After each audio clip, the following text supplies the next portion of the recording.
It seemed like it's been a while since I unboxed a Samsung phone. Not because I haven't been interested in the ones that came out, but them prices been a little bit too high for me. I ain't even messing with them. It gets a little expensive swapping out phones all the time. But today we have the S20 FE 5G. All these long names for these phones. Comes in at a cool $699. Falls right in my price budget. But anyway, let's jump into this unboxing and see what it's talking about.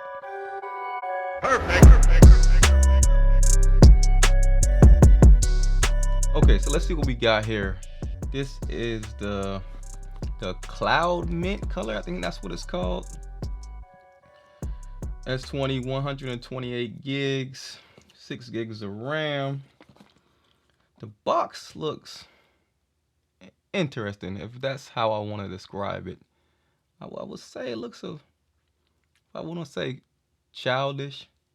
Got like smiley faces on here, clouds, and weird looking icon. I don't know if you can actually see it too well, but it's odd looking. It's questionable. Anyway, let's open the box up and see what's got going on inside.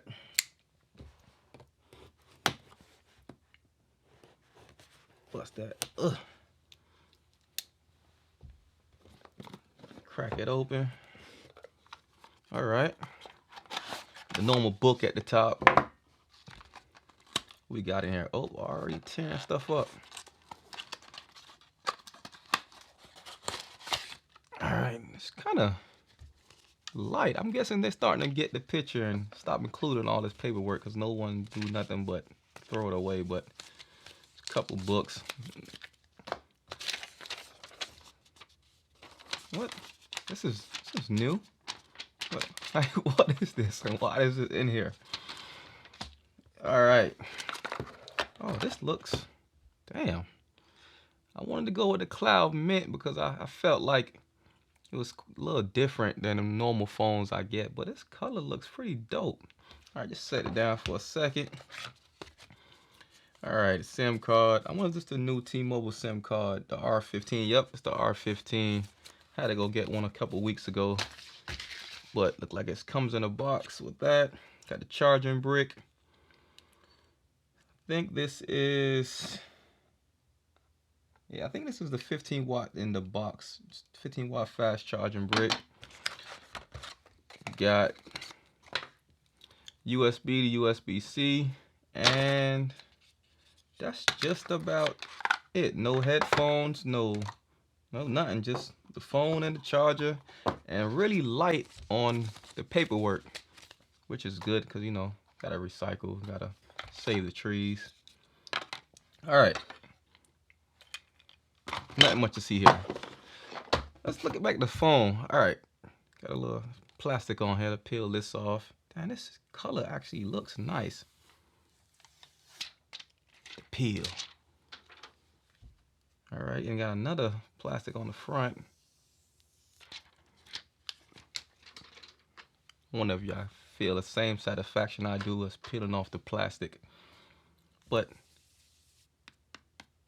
I'm not mad at this plastic back. I know a lot of, you had to cut costs somewhere, and people like to say that having a plastic back doesn't feel premium, but whatever kind of magic they're doing with this plastic matte black color, it looks good and it feels good. It still feels very premium to me. Got the 3 camera setup here. Got 12 megapixel ultra wide, the 12 megapixel wide, 8 megapixel zoom lens. This color, it looked like it doesn't catch a lot of fingerprints either, so I'm not mad at this back cover. All right, so we got a 32 megapixel front facing camera. Interested to see how pictures come from there with 32 megapixels.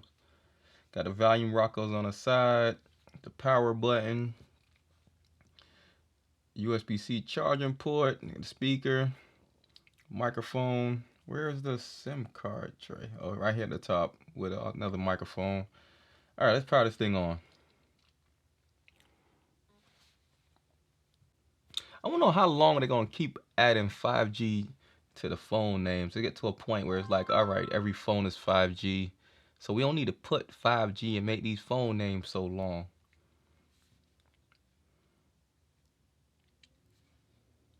And English swipe. All right, let's go. All right, let me cut this real quick and set the phone up. All right, I just finished going through the initial setup and my apps are still loading.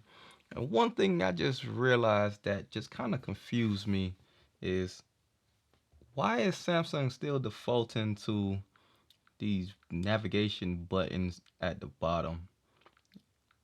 That seems kind of weird for 2020 when we have every single phone using gestures. It's Samsung decides that they want to still have navigation buttons. I know I can just change it, but it's just weird that it defaults to those buttons. Like, who uses buttons still? Do anyone still like the buttons? Like, let me know in the comments. Where is the navigation? Navigation. Oh, let's change that. Gestures. Yes, give me gestures. No, that's not right. Navigation bar. All right, shut up. Turn off the sound. Swipe gestures. Here we go. It's much better. Gesture hints. I don't need no hints. Show and hide. Show button to hide keyboard. Oh yeah, that's cool. Hey, it automatically went to dark mode for me. But just initial impression, the screen looks good. It's a 1080p display.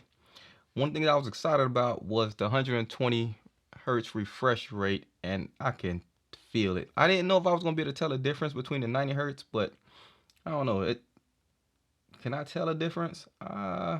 Maybe not, but things are really snappy and moving. Let me look at this camera real quick. 32 megapixel front facing camera. Get old quick selfie. Actually looks good. 32 megapixels. That's cool. Actually don't look bad. 32 megapixel front facing camera. Display don't look bad at all, and the punch hole display is punch hole for the camera. It's really small, can barely tell. Zoom in on this a little bit. Come a little closer. All right, what else we got here? Setting menu. I need to change this blue. I need this to be red. All right, so I'm not gonna run through this unboxing for too much longer because I gotta take a few days and actually play with the phone. One thing I did notice is I haven't seen a Bixby. I don't know. I still see they got this Samsung Daily. That's new, but I know that normally say like Bixby something, but I haven't seen any traces of Bixby on here. It's been a while since I had a Samsung phone, so maybe that's been a thing. I don't know, but I'm gonna find out in a couple days of using this. But I need to go through and actually set up this phone how I like it, because Samsung UI, I normally make a lot of changes to it to make it look how I like to look, mainly make it look more like stock Android. But anyway, let's wrap the video up. This is Joe. This was another Joe Tech Talk. Thanks for watching. Have the review coming soon, and that's it.